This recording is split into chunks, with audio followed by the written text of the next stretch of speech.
बिस्मिल्लाहिर्रहमानिर्रहीम, अस्सलामुअलैकुम। कनाडा में मुकीम ओवरसीज़ पाकिस्तानीज़ के पसंदीदा चैनल प्राइम कनाडा टीवी के साथ मैं हूं इंजीनियर काजी नोमान मुजाहिद और आप देख रहे हैं रीबिल्ड नेशन। नाज़रीन, जैसा कि आपको मालूम है कि कोविड की एक वेव चल रही है और इसका इम्पैक्ट बहुत बुरा आ रहा है और बहुत वर्स्ट एक्सपीरियंस हो रहा है लोगों को, क्योंकि हमने एहतियात यकीन छोड़ दी। पहली दफ़ा में हम बहुत ज़्यादा एहतियात कर रहे थे, लेकिन सेकंड टाइम में हमारी एहतियात का वो लेवल नहीं है। हम कहाँ गलती कर रहे हैं, हम कहाँ केयरलेस हैं, इस पर मैं चाहूँगा कि हम थोड़ी सी रोशनी डालें और इसी हवाले से आज हमने अपने प्रोग्राम में मदऊ किया है डॉक्टर हसन ओज को। हम अपने प्रोग्राम में आपको खुशामदीद कहते हैं। Thank you so much. क्या हाल है आपके? खैरियत से? अल्हम्दुलिल्लाह, आप बताइए। डॉक्टर हसन, कोविड के हवाले से हम ये कह तो रहे हैं कि स्टे होम, स्टे सेफ, एहतियात करें, मास्क लगाएं, सब कुछ हो रहा है, लेकिन जो न्यूज़ आ रही हैं, जो इसकी एक इंटेंसिटी नज़र आ रही है बढ़ती हुई, इस हवाले से आप क्या कहते हैं? आपका विजन क्या है कि हम कहाँ गलती कर रहे हैं, या क्या वो चीज़ें हैं जिनको हम शायद इग्नोर कर रहे हैं और ये रिज़ल्ट थोड़ा सा वर्स्ट होता जा रहा है? Thank you so much for honouring me and inviting me in here in this programme. Covid के हवाले से जो पिछली बार हमारा जो कौम का रवैया रहा है मजमूई तौर पे, और वो रवैया हुकूमत पाकिस्तान, हुकूमत सिंध की स्ट्रिक्ट पॉलिसीज़ और इम्प्लीमेंटेशन ऑफ दोज पॉलिसीज़ की वजह से मुमकिन हो पाया, और इतने अच्छे नताइज रहे हैं कि हमारी नेबरिंग कंट्रीज़ की जो सूरत हाल रही उससे बहुत बेहतर सूरत हाल हमारे पाकिस्तान की रही है अल्हम्दुलिल्लाह। अभी जो दोबारा से एक वेव चलनी शुरू हुई है और इसके नताइज जो हैं हम भुगतेंगे, वो कुछ अरसे में वो मैनिफेस्ट होंगे प्रोबेबली। तो अभी हमें शायद उसका इदराक नहीं हो रहा है, पर with time we will know that we are actually at the verge of crisis. अच्छा, चीज़ें जो होती है ना, फियर फैक्टर की साइकोलॉजी है कि शुरू में वो चीज़ डराती है, वक्त के साथ आपको उसकी आदत पड़ जाती है। तो हम लोग अब उस चीज़ के एक्लिमेटाइजेशन के फेज में है कि यार वी डू नो यार इट्स कोविड, मरना है तो मर जाएंगे। मतलब ये चीज़ आई थिंक ये अप्रोच जो है, being Muslim we do believe के death can come any time, but still we are suppose to take care our health and our people. बिल्कुल ठीक है। इसका मतलब ये नहीं कि बद एहतियाती कीजिए। डेथ्स जो है अभी रेशो उस तरह का नहीं है, लेकिन it can go to peak. Hospital saturate हो चुके हैं, कोविड के बेड्स नहीं अवेलेबल हैं। That's what I know as a doctor, because I am medical officer Karachi University clinic. हमें बहुत मुश्किल होती है पेशेंट्स को एडमिट करवाने में, हॉस्पिटल्स में बेड्स अवेलेबल नहीं होते हैं। इवन बड़ा मसला है, लोगों को घर पर ट्रीटमेंट कराना पड़ रहा है, बहुत ज़्यादा ऑक्सीजन सिलेंडर्स के लिए अवेलेबिलिटी का मसला आ रहा है। और ऐसे ऐसे हमने वक्त देखेंगे लोगों को था कि बस कोई ऑक्सीजन सिलेंडर मिल जाए और नहीं मिल रहा होता था। तो हम उस वक्त का वेट ना करें, हम एहतियात करें। अच्छा, एहतियात के बारे में भी एक साइकोलॉजी में बताऊं आपको, एहतियात भी एक लिमिट तक हो सकती है। 20 सेकंड तक हाथ धोएं, सैनिटाइजर्स यूज़ करें, डिस्टेंस रखें, 6 फीट का फासला। ये एक कमरे के घर में जिसमें 6 बच्चे रहते हैं, मियाँ बीवी रहते हैं, 8 लोग रह रहे हैं, वो कैसे मुमकिन है? उधर तो पानी नहीं आ रहा होता, उधर तो नहाने का पानी ही नहीं आ रहा होता, वॉशरूम के लिए और जो है पीने के लिए से थोड़ा बहुत पानी होता है, उनके लिए तो टैंकर्स डलवाने पड़ते हैं। कभी कुछ मसले जो कोर्ट में लोग रह रहे हैं, क्या वो लोग एहतियात कर सकते हैं? क्या वो साबुन अवेलेबल है उनके पास? क्या वो सैनिटाइजर अफोर्ड कर सकते हैं? क्या फेस मास्क यूज़ कर सकते हैं? तो ये चीज़ें हमें ये भी देखना पड़ेगा कि हमारी लिमिटेशंस हैं इन सोसाइटी, और उनमें से एक बच्चे को भी इन्फेक्ट हो। फॉर एग्जाम्पल, वो 8 लोगों को लगाएगा, वो 8 लोग 10 जगह जब जा रहे हैं, वो गली के सब बच्चों को लगाएंगे, वो गली के सब बच्चे वो अपने घर में माँ बाप को, पेरेंट्स को, जो लोग जॉब करने जा रहे हैं, कोई माली है, कोई कहीं है, कोई सिक्योरिटी गार्ड है, कोई कहीं भी है, वो उधर जाके उधर लोगों को लगाएगा। तो इट्स अ विशियस साइकिल जो इट विल कंटिन्यू। तो हमें इस चीज़ का थोड़ा सा देखना पड़ेगा कि हम as a nation we can not afford to have those kind of luxuries. ये लग्जरीज अमीर अफोर्ड कर सकते हैं। तो मैं बस इसमें ये बोलूँगा कि एक नेचुरल अल्लाह ताला ने हमारे एक वज़ू का सिस्टम रखा है, 5 वक्त नमाज का, ये सब चीज़ों का मैं समझता हूँ कि जितना उससे हम तहारत और इतनी पाकीज़गी रख सकते हैं, आई थिंक वो उससे ज़्यादा पॉसिबल नहीं है। ये मैं एज ए डॉक्टर मैं बोलूँगा जो बातें जो अच्छी लगती हैं सुनने में, जो प्रोटोकॉल्स हैं WHO के, बट एज ए प्रैक्टिकल मैं अपने घर के हालात भी देखूँ कि हम क्या अफोर्ड कर सकते हैं साबुन, क्या हम सैनिटाइजर अफोर्ड कर सकते हैं? वो जो 8 बच्चों का बाप है नहीं कर सकता। तो बस ये कि हम उसमें बस ये कर सकते हैं, हम एहतियात करें कि गैदरिंग्स में अननेसेसरी ना जाएँ, अननेसेसरी बाहर ना बैठें, किसी को खांसी हो रही, किसी की तबीयत ख़राब है तो हम अवॉइड करें, उससे इंटरमिंगल ना करें। लेकिन जो मेरी जो इस तरह की केसेस को मैंने स्टडी किया है थोड़ा बहुत, क्योंकि ज़ाहिर है एक चीज़ चल रही है तो हमें थोड़ा सा, और ये कोई एक ऐसी सिचुएशन नहीं जो कि माजी में कभी गुजरी हो, तो इसमें यकीनन हमें लोगों के एक्सपीरियंस से फ़ायदा उठाते हुए कुछ सीखना है। तो मैंने भी इन चीज़ों को थोड़ा सा ऑब्जर्व करने की कोशिश की कि ये ऐसा क्यों हो रहा है। तो कुछ ऐसा नज़र आया कि हमारे यहाँ जो आपको पता है कि जो कल्चर हमारा है कि उसमें शादियों में बहुत ज़्यादा जो है वो अगर आप नहीं जा रहे हैं तो लोग बुरा मान जाते हैं और मिलना जुलना छोड़ देते हैं, बहुत एक नेगेटिव फीलिंग आ जाती है। तो उसको अवॉइड करने के लिए लोग मजबूरन अगर ना चाहते हुए भी लोग शादियों में जा रहे हैं। अच्छा, वहाँ पर फिर एक सिचुएशन ऐसी भी आती है कि जब खाना खुलता है और तमाम लोग एक साथ, तो वहाँ तो सोशल डिस्टेंसिंग पॉसिबल ही नहीं है, किसी तरह पॉसिबल नहीं है। और पर्सनली मैंने नोट किया कि जो अक्सर लोग पॉजिटिव हुए उनमें जब हमने पूछा कि अच्छा जी रिसेंटली इनका क्या एक्टिविटीज़ रही थी, कहाँ इन्वॉल्व थे, तो उनमें कहीं शादी इन्वॉल्व थी, कहीं ये रसूमात इस तरह की चीज़ें। मैं यही कहना चाह रहा हूँ, बहुत अच्छा सवाल कि यहाँ पर हम इज्तनाब कर सकते हैं, जो चीज़ें इनअवॉइडेबल हैं, जो मैंने आपको बताया कि वो अफोर्डेबिलिटी का इशू। लेकिन ये तो शादी में जाना, फ्यूनरल्स में जाना, मैं फ्यूनरल्स के जिक्र करूँगा कि हम लोग फ्यूनरल्स को बड़ा समझते हैं कि नहीं मैयत में जाना ज़रूरी है यार। लेकिन आप ये देखें कि आप उधर जाके आप उधर 10 लोग होंगे, 10 डेथ यूजली बीमारी से हो रही है, वी नेवर नो कि कोविड था या नहीं था, 10 चीज़ें डेड बॉडी से नहीं फैल रहा, दो आई नो एंड इट्स अब तक की रिसर्च, जब तक की रिसर्च जो यही कह रही है, लेकिन वी नेवर नो, रिसर्च कभी ना कोई कुछ नहीं आ जाती है। So we are suppose to take care. यही आपने शादी वाले होते हैं अननेसेसरी है, बहुत ही करीब की शादी है तो डिस्टेंस के साथ जाएँ, प्रोटोकॉल के साथ जाएँ, ये चीज़ें लग्जरीज में आती हैं, दीज आर नॉट नेसेसिटीज़। आप लग्जरीज को जलसों में जाना है, ये चीज़ें आई थिंक अवॉइड की जा सकती हैं। अननेसेसरी चीज़ें करें, जॉब पे जाना नेसेसरी चीज़ है, कमाना नेसेसरी चीज़ है, जो नेसेसरी मैकेनिज्म्स हैं जो पार्ट्स ऑफ लाइफ है उनको कंटिन्यू रखें, रादर के लग्जरीज पे। I think these can be avoided easily. बिल्कुल ठीक है। अच्छा डॉक्टर साहब, डॉक्टर होने के साथ साथ आपकी कुछ और एक्स्ट्रा करिकुलर एक्टिविटीज़ भी हैं, तो उसके हवाले से मैं चाहूँगा कि हम यहाँ थोड़ी सी डिस्कशन करें। प्रोग्रेसिव पाकिस्तान के ऊपर आप कुछ काम करें। ये प्रोग्रेसिव पाकिस्तान एक्चुअली क्या है? Actually, thank you so much for this question. It's very close to my heart, this topic and this journey. Progressive Pakistan से मुराद ये है कि we as in society, हमारे बहुत सारे उलमा भी, बल्कि सॉरी टू इंटरप्ट, मैं यहाँ पर ये कहना चाहूँगा कि आपके वालिद साहब भी इस सफ़र में थे और आपने उसको कंटिन्यू किया है उनकी शहादत के बाद। सो इसलिए मैं ख़ास तौर पे इस पॉइंट की तरफ आया क्योंकि बहुत सारे हमारे व्यूअर्स हैं जो कि आपके बारे में इतना डिटेल नहीं जानते होंगे।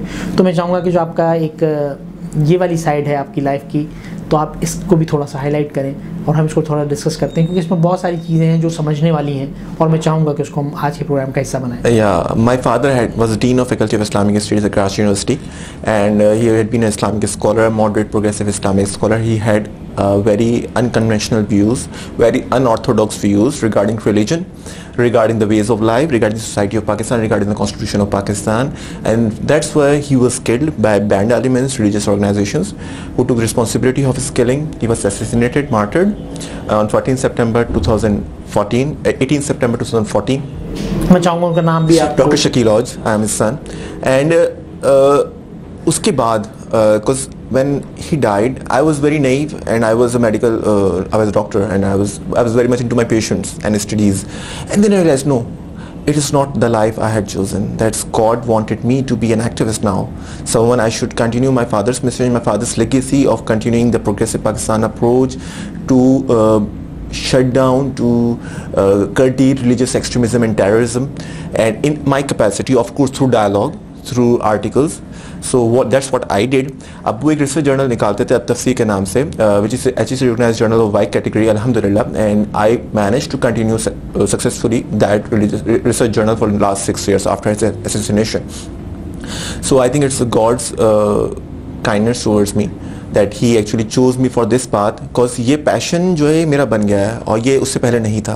कोई चीज़ आपको चीज़ दे देती है यार अब ये करना है, मुझे तो आप शिफ्ट हो चुके हैं या आप जो है वो डॉक्टर होने के साथ मैं अपने आप को एक्टिविस्ट समझता हूँ, टू बी ऑनेस्ट। अच्छा, it's my profession to work as a doctor, to treat patients, to get duas from them, to get so much love and adulation from them, but that's just for me it's just that it's for the butter, like bread and butter for me, but the main passion of my life for which I want to die for is to continue activism and to make Pakistan a progressive country. मैं जानना चाहूँगा कि मतलब progressive Pakistan की अगर हम बात करते हैं तो आप अभी पिछला सवाल जो मेरा था मैं उसी तरफ वापस आ रहा हूँ।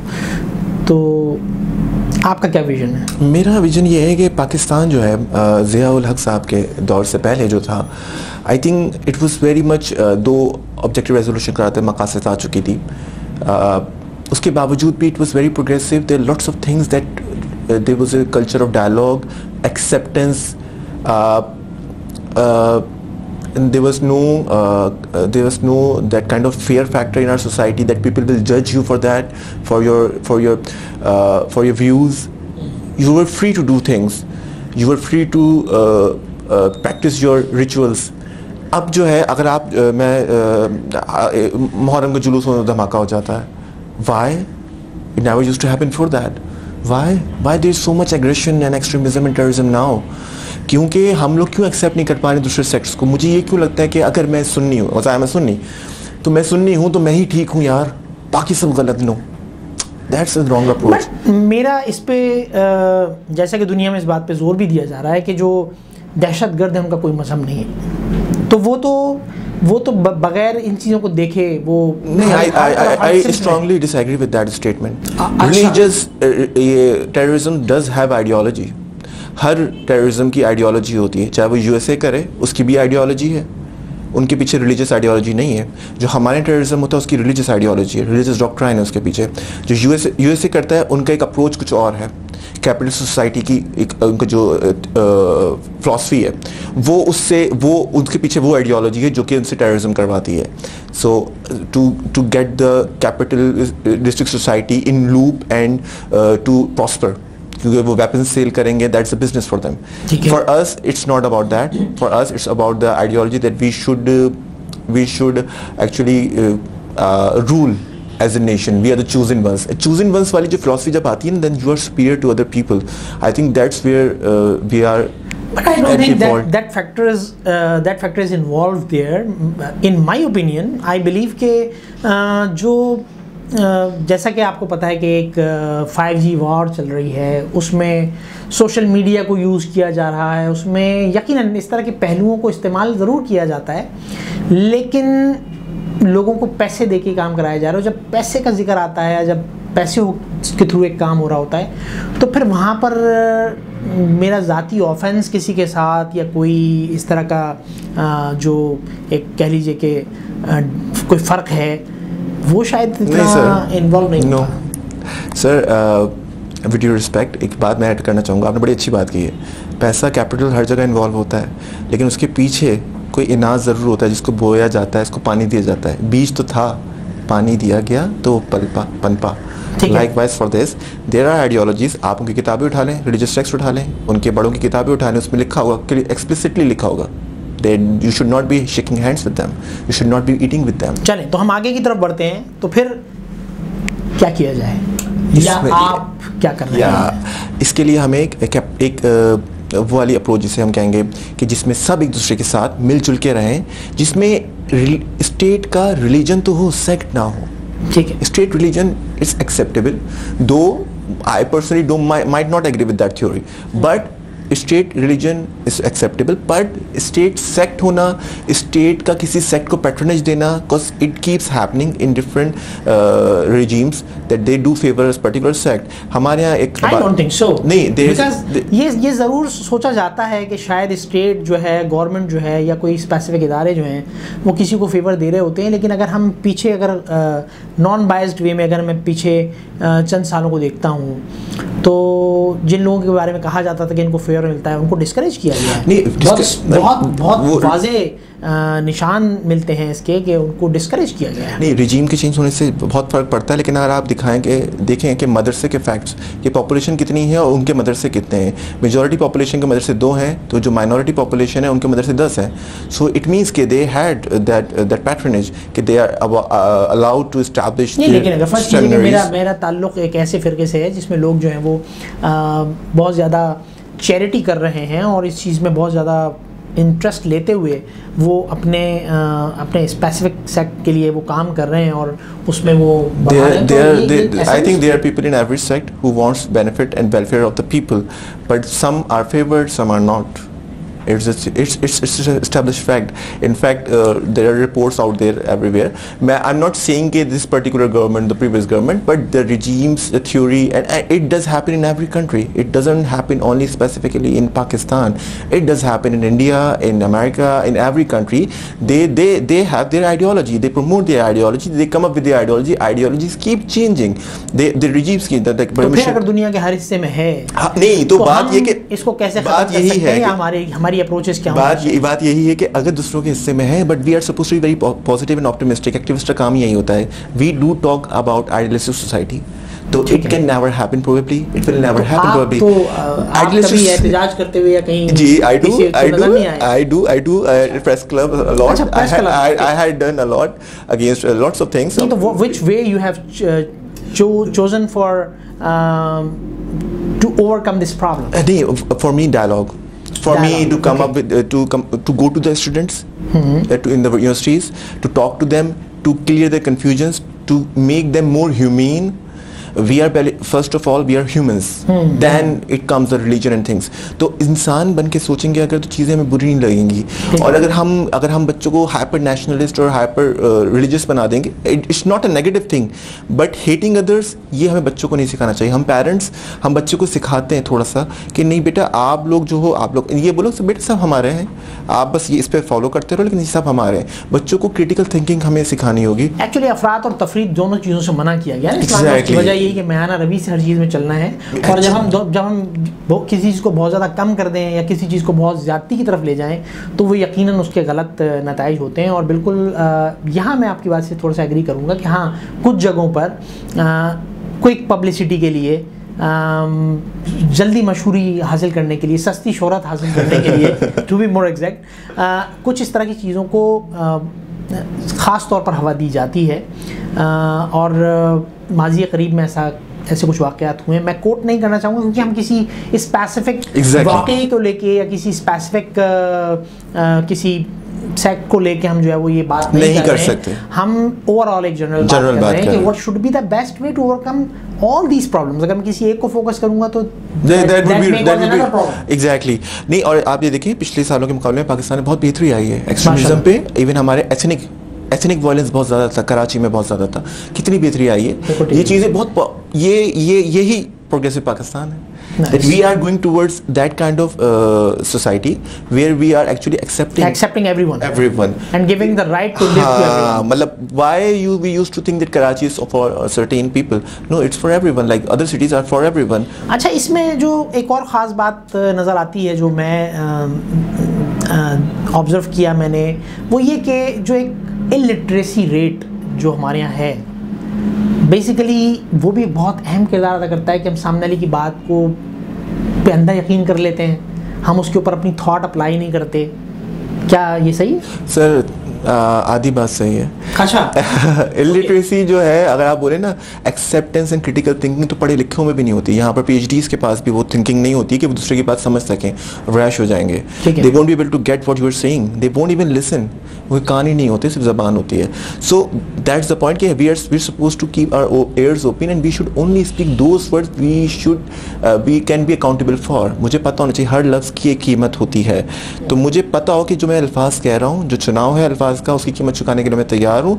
वो किसी की दिलआज़ारी ना करें, वो चॉइस ऑफ वर्ड्स बहुत ही केयरफुल हो. That's most important thing. Being an intellectual, being an intelligent person, being an educated person. मैं तो तालीम से ज़्यादा तरबियत पे फोकस करता हूँ. माँ बाप अच्छी तरबियत करेंगे बच्चों की, बच्चों को ये सिखाएंगे बेटा मोहब्बत से रहो. मैं जानता हूँ बहुत सारे लोगों को जो जाहिल हैं और जो बच्चों की ऐसी तरबियत की है कि बच्चे सबसे मोहब्बत करते हैं. मेरी दादी जो हैं she is illiterate, she hasn't studied anything. Quran Majeed भी उन्होंने पूरा नहीं पढ़ा वो, बट उन्होंने बच्चों को यही सिखाया था अपने बेटा acceptance and that kind of. जो मैं उनका देखता हूँ उनका जो बिहेवियर है towards every people and religion of every religion and sect and towards different communities is so open. तो मुझे लगता है यार ये लोग जो हैं ये तो ज़्यादा ये मुझे पुराने ज़माने के लोग. अगर हम पुराने ज़माने के उसमें जाते हैं, अगर मैं अपने बचपन की तरफ जाऊँ तो बेशक ऐसी एक्टिविटीज़ होती थी, ऐसी चीज़ें होती थी जो कि आपके किरदार को बिल्ड करने में मदद देती थी, बल्कि किरदार को ही नहीं, सोसाइटी को बिल्ड करने में मदद देती थी। पहले लोग बहुत ओपन हार्टेड होते थे और एक दूसरे की मदद किया करते थे। आज हम अपने पड़ोसी को जानते नहीं हैं। Exactly. पहले एक पड़ोस में, एक मोहल्ले में अगर कोई फ़र्ज़ कीजिए कोई वाक़या होता था तो पूरा मोहल्ला जमा हो जाता था और एक दूसरे की मदद के लिए हर वक्त हाजिर होते थे। और अभी भी आप अगर जो ऐसे वेल एस्टेब्लिश्ड एरियाज़ नहीं है वहाँ पर अगर आप जाएँ, क्योंकि वो एक दूसरे के दुख को समझते हैं, क्योंकि वो किले जैसी ऊंची दीवारें बना के नहीं रह रहे, लिहाजा वहाँ आपको ये मोहब्बत अभी भी थोड़ी बहुत नज़र आएगी। मैं आपको इस पे एक अपनी बात बताना चाहूँगा। that's what you're talking about modern man. Modern man ऐसा ही है। मॉडर्न मैन के लिए सिर्फ पैसा इंपॉर्टेंट है, उसके लिए अपनी लाइफ इंपॉर्टेंट है, अपनी प्राइवेसी इंपॉर्टेंट है, अपनी फ्रीडम इंपॉर्टेंट है। Right. उसको फ़र्क नहीं पड़ता उसके माँ बाप, उसके बहन भाई किस हाल में है, उसको नहीं फ़र्क पड़ता उसके पड़ोसी किस हाल में, उसके कुलीग्स किस हाल में है, उसको फ़र्क नहीं, उसको अपनी खुशी अजीज़ है। ठीक है। जो traditional man, I do like traditional people, interior Sindh के लोग, पंजाब के लोग, खैबर पख्तूनख्वा के लोग, आप कश्मीर के लोग, लाइक दे लिव टुगेदर। उनके यहाँ जो बड़ा होता है उसने कह दिया तो कह दिया, मतलब they do sacrifice their happiness for the. मैं ये नहीं कह रहा कि जहाँ जुल्म हो रहा है उधर आप खामोश रहो, बट द पॉइंट इज कि like we should have the acceptance and we should have. तो कंक्लूजन इसकी ये निकलती है कि हमने मॉडर्न होने के सिलसिले में एक्चुअली जो है वो कौवा चलांस की चाल और अपनी चाल भी। एग्जैक्टली। देखिए मर्द इंसान जो है, इंसान जब तक सोसाइटी के तहत, सोसाइटी में रहने का मतलब पता है क्या होता है? सोसाइटी में रहने का होता है कि अपनी ज़ात की नफ़ी करना, क्योंकि मैं अकेले रहूँगा तो मैं अपनी हर चीज़ आज़ादी कर सकता हूँ। जब मैं सोसाइटी में रह रहा हूँ तो मुझे अपनी जो ख्वाहिशात हैं, जिबल्लतें हैं जो कि शायद गलत हैं सोसाइटी के हवाले से और रिलीजन के हवाले से, वो मुझे उसको काबू में रखना पड़ेगा। और जब मैं उनको काबू में रखूँ सोसाइटी इसी तरह परवान चढ़ेगी, मुझे दूसरों का एहतराम करना पड़ेगा कि मेरी इस बात से उसकी दिल आज़ारी होगी। जब मैं ये केयर छोड़ दूंगा, जब मैं कहूँगा मैं फ्रीडम है मुझे, तो फ्रीडम तो फिर आपको फिर किसी भी तो मज़हब के मामले में तो ऐसा होता है कि हमें तो बाकायदा ऐसा सुनने को मिलता है कि मज़हब के मामले में तो आपको सोचने तक की इजाज़त नहीं है, अनफॉर्चुनेटली ऐसा गाइड किया जाता है। तो अगर हम आज प्रोग्रेसिव पाकिस्तान की बात करते हैं, या अगर हम कहते हैं कि ठीक है हमें, और बेशक इस्लाम भी हमें यही दर्ज देता है कि हम हर किसी को जो है वो जीने का हक़ दें, और इवन इस्लाम में अगर if I am not wrong तो ये हुक्म है कि आप काफिर को भी काफिर नहीं कह सकते। बट यहाँ तो आज ऐसा लगता है कि शायद हमने ये बीड़ा उठा लिया है कि हम सर्टिफिकेट दे रहे हैं, नौजुबिल्लाह तो अस्तगफिरुल्लाह। तो मैं इस पर बहुत बड़े बड़े उलमा गुजरे हैं, बहुत बड़े बड़े उलमा गुजरे हैं हमारे इस्लामी तारीख़ में। इमाम इब्न तैमिया, इमाम अबू हनीफ़ा, इतने बड़े बड़े नाम हैं। इन्होंने क्या रवैया रखा? मशहूर ये होता है कि इन्होंने तकफ़ीर की, इन्होंने तकफ़ीर नहीं की। और दूसरी तरह मैं ये बताऊँ, हमारे बच्चों को ये समझना चाहिए कि हमारा काम है क्रिटिकल थिंकिंग सुनना, क्योंकि जब अल्लाह ने हमें तालीम के ज़राए दे दिए, हमें यूनिवर्सिटी तक पहुँचा दिया है, तो अब हम पढ़ें, समझें, गौर फ़िक्र करें। कुरान बार बार यही हुक्म दे रहा है। लेकिन बट तालीम के मामले में भी तो यही कहा जाता है कि ये तालीम तो दुनियावी तालीम है, इस तालीम की तो समझ लें कि कोई हैसियत ही नहीं है। आपको एक्चुअली इस्लामी तालीम लेनी है, और इस्लामी तालीम के लिए आपको यकीनन मदरसे जाना है। और जब मदरसे जा रहे हैं, कायनात पे गौर फ़िक्र का मतलब क्या होता है? कायनात पे गौर फ़िक्र का मतलब ही यही है। मैं इस पे एग्री नहीं करता हूं, आई एम विद यू, लेकिन the answer was for them कि जो ये कह रहे हैं कि कायनात पे गौर फ़िक्र का मतलब ये होता है। अच्छा, कुरान, मैं रिलीजन के बारे में बात करूंगा कि हम जो बच्चे पढ़ें, समझें, बोले नहीं, सोचने का। मेरी जो अप्रोच अभी है, क्या 5 साल पहले वही थी, क्या 5 साल बाद यही होगी? We keep evolving.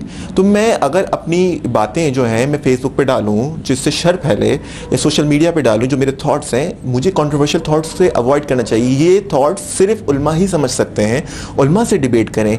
इल्मी जो डिबेट्स होती हैं उलमा के दरमियान होती हैं, अवाम उन्नास में नहीं होती हैं। हमारे उलमा को भी ये चाहिए कि इस तरह की जो चीज़ें हैं उसको इतना एक्सप्लिसिटली अवाम उन्नास में बयान ना करें, उनकी कैपेसिटी नहीं होती सोचने समझने की। कुछ बातें सिर्फ उलमा के मैदान में ही होती हैं, उलमा ही समझ सकते हैं उन चीज़ों को, आम आवाम के लिए नहीं होती हैं। और हमारे जो बच्चे यूनिवर्सिटीज़ में, उनका इतना कैलिबर तो होता है कि वो पढ़ें, समझें, सोचें, गौर फिक्र करें, लेकिन उसका इजहार ना करें। हम इजहार चाहते हैं, हम हर कोई चाहते हैं कि हम फलसफी लगे या फलसफी बन जाए। सोशल मीडिया देखें, हर चीज़ का मैं ही समझता हूँ कि हर चीज़ के मैनर्स होते हैं। सोसाइटी में उठने बैठने के मैनर्स हैं, पानी पीने के, खाना खाने के मैनर्स हैं, रूल्स हैं, एटिकेट्स हैं। इसी तरह से सोशल मीडिया इस्तेमाल करने के भी रूल्स हैं, मैनर्स हैं, एटिकेट्स हैं, जो अनफॉर्चुनेटली हम में से मेजॉरिटी को नहीं पता, शायद मुझे भी ना पता हो। ठीक है, और उसमें जो इररिस्पॉन्सिबिलिटी है बेसिकली, वो इन तमाम चीज़ों का सबब बन रही है मेरे ख्याल से, कि हम देखते हैं कि ये चीज़ ओह ऐसा हुआ, हमने एक शेयर का बटन दबाया और अपनी जिम्मेदारी अदा कर दी, जबकि वो जिम्मेदारी नहीं है, वो एक्चुअली हम एक ज़बरदस्ती की एक फितना फैला रहे हैं। बल्कि मैं समझता हूँ कि जैसे कुछ चीज़ों के हवाले से किया गया कि जनाब ये चीज़ है, इसको मैं समझता हूँ कि जो लोग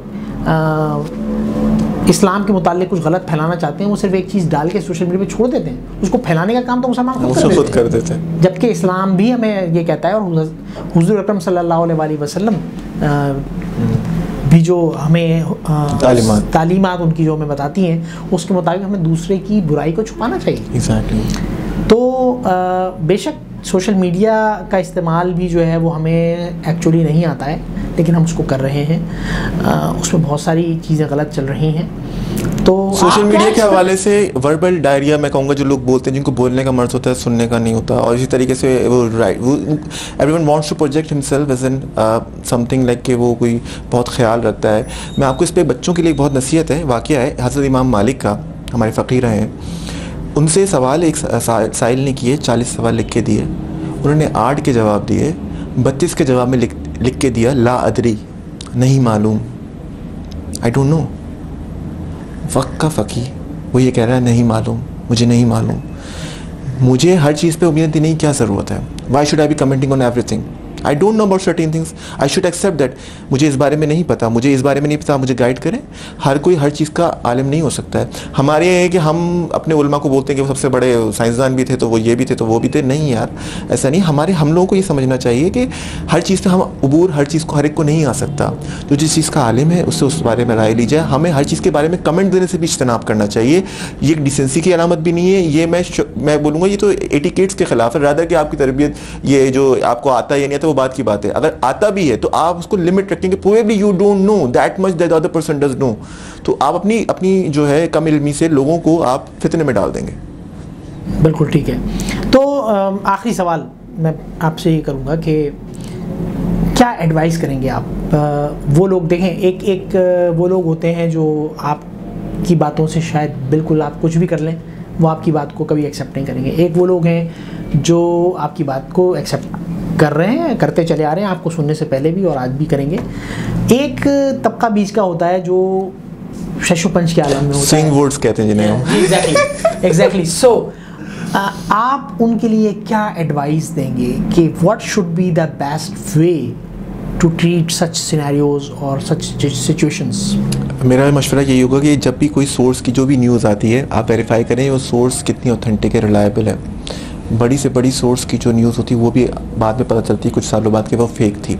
इसी तरीके से लोगों के बारे में राय रखने से, अकीदों के बारे में राय रखने से, नज़रियात के बारे में राय रखने से पहले उसके बारे में 50-60 किताबें पढ़ लें। हमारे ये होता है हम एक किताब पढ़ के ही राय कायम कर लेते हैं। मैंने भाई एक किताब काजी नोमान साहब की पढ़ ली और मुझे लगा पाकिस्तान ऐसा है, मुझे दूसरी किताब भी पढ़नी चाहिए, मुझे पाकिस्तान के नाक़िद की किताब भी पढ़नी चाहिए कि यार ये क्या समझता है, फिर क्या है। 10 किताबें पढ़ के आप कोई राय बनाएं, वो भी उसका इजहार ना करें। इजहार करने के लिए एक उम्र चाहिए होती है, एक उम्र एक चीज़ चाहिए होती है। उसके बाद then you are able to communicate and you should not be authoritative about it कि यार मैं ये सही समझाऊँ, ये गलत थी। नहीं, आप ये बोलिए मेरी राय ऐसी है, मेरी अंडरस्टैंडिंग में ये चीज़ ऐसी होनी चाहिए थी, मुझे ऐसा लगता है कि ये चीज़ में काम करने की ज़रूरत है, ये मेरी राय है। ये करके बोलेंगे हम्बली तो लोग उसको सुनेंगे भी और आपकी अपनी इस्लाह भी होती रहेगी। अपनी इस्लाह का दामन ना छोड़ें। जब तक आप अपने आपको अक्ल कुल समझते रहेंगे आप एट फॉल्ट हैं। मैं अभी भी यहाँ बैठ के जो बातें की हैं मैं समझता हूँ इसमें मुझे दोबारा असर न और जायजा लेने की ज़रूरत है कि मैंने बातें सही की हैं या इसमें कहीं एवोल्यूशन होगा, मेरा भी इर्तिका होगा वक्त के साथ। तो हमें इस प्रोसेस से हमेशा गुजरना चाहिए। वेरी नाइस, बहुत शुक्रिया डॉक्टर हसन ओज साहब, आपने बहुत अच्छी बातें की हैं और यकीनन यही वो चीज़ें हैं जिनको अगर हम कंसिडर कर लें कोई एक्शन लेने से पहले, अगर हम इन चीज़ों को कंसिडर करें तो यकीनन माशरे में एक बहुत बड़ी पॉजिटिव तब्दीली आ सकती है।